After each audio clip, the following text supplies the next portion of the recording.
Salutare prieteni și bine v-am regăsit la un nou episod de pe acest canal. De data aceasta o să facem Brawl Stars. Știu, nu am mai postat de mult, îmi cer scuze, dar am avut niște probleme.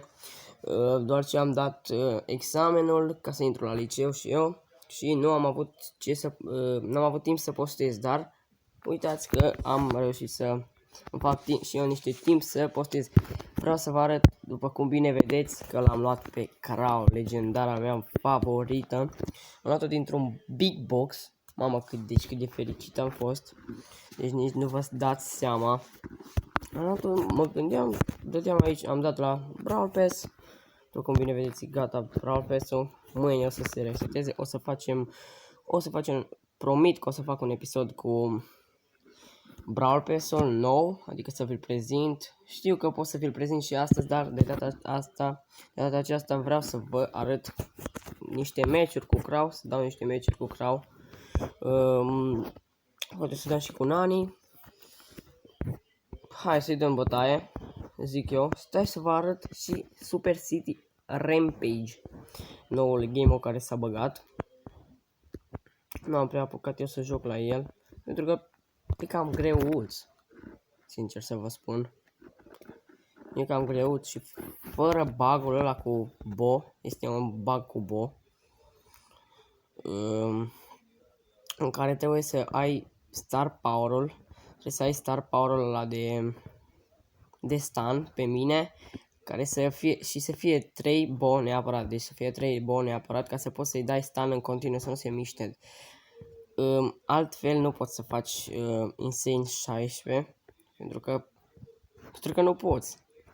Așa au făcut ăștia de la Supercell.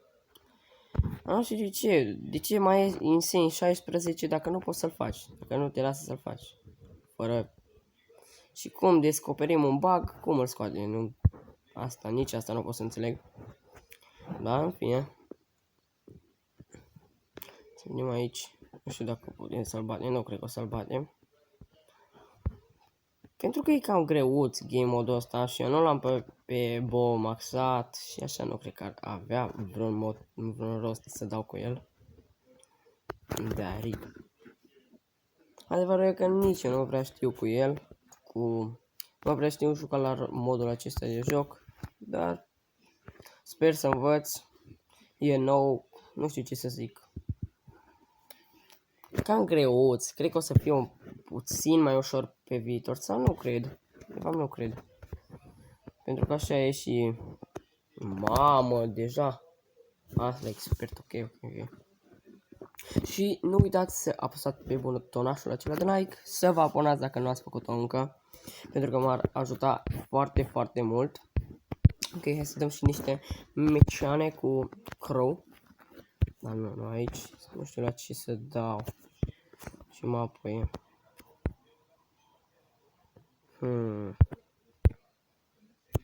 Hai să dăm ce-o fi.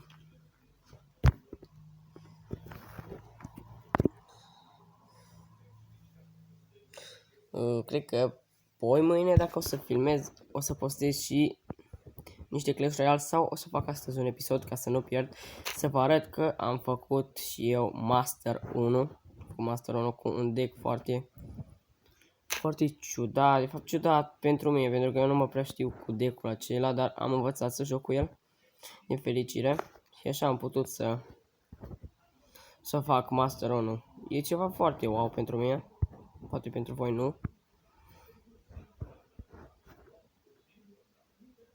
Să vedem. Aole. E nasol la Crow pentru că nu prea are multă viață și te omoară foarte rapid. Adversarii. Nu trebuie să mă folosesc de poison, dar e cam greuț brawlerul acesta. Uitați-vă. Poate că e și eu puțin cam prea agresiv. Ce să zic. What? Am dat gol? Mamă, ce rușine mea, cred că mi-am dat gol.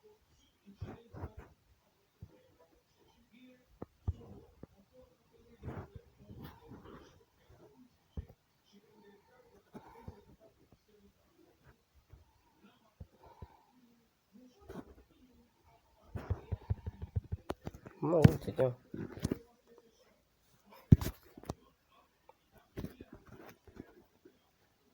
Nu știu de ce ar fi bună mapa asta.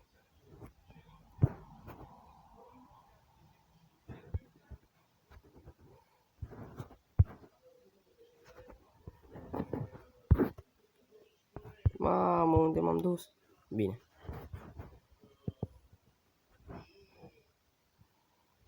Mă. What the? Cum am murit acolo? Cred că Rico m-a omorât, nici nu m-am uitat. Da, o să pierd acest meci, pentru că Crow, aparent, nu prea bun pe mapa asta. Și pe contul secundar o să mai fac un episod, trebuie să fac cam multe episoade, n-am mai făcut de mult. Așa că am trebuit să fac, să vă arăt că și pe contul mic, l-am luat pe Mr. P, la 3000 de trofee, 2500 când l-am luat aproape. No, și am fost ceva, what? Pentru că nu mă așteptam să pice un gadget pe ceva. Ok, gata cu părăvrăgeala. Hai să dau și niște meciani cu altcineva. Hai să vedem cu Carl. Cu Carlitos.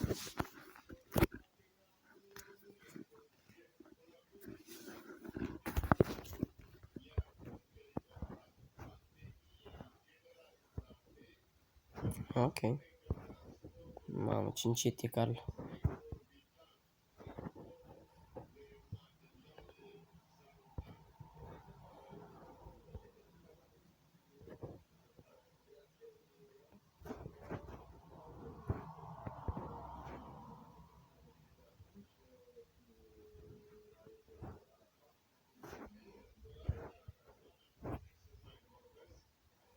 Mare gadget. Gadget pe Carl nu e un gadget, nu e cel mai OP gadget, dar contează foarte mult dacă ai gadget pe un brawler. Pentru că te ajută. Așa am făcut eu pe contul secundar. O să vedeți când fac episod că l-am făcut pe Mr. P direct de power. Mamă, n-am dat bine. Ba da. Bine! Mamă, că golață. L-am făcut de power 7. Da, l-am făcut de power 7 din prima zi. Din păcate n-am luat încă gadget-ul, dar aștept nou update, noul Brawl Pass. Pe cine am misiuni. Pe Nani nu vreau să mai joc cu Nani, pentru că e un brawler cam dificil de jucat, ce să vă spun. Chiar dacă și-a primit un buff destul de ok, gen, stați să vă arăt, pentru că hiturile lui înainte nu, stați să vă arăt imediat. Vedeți mingiuța aceea din mijloc, cred că a fost micșorată sau nu știu. Și din acea mingiuță mai ies 3 hituri înainte dacă tu nu poți să, gen dacă tu nu poți să nimeri cu acel guguloi, acea mingiuță. Vedeți? Mai ies niște. Ok. Cam atât a fost și cu acest episod. Ce să vă spun, nu uitați să apăsați pe butonul acela de like, să vă abonați dacă n-ați făcut-o încă. Mâine o să revin cu un nou episod de Brawl, să vă arăt Brawl Pass-ul. Până data viitoare, eu am fost Florin, pa, pa!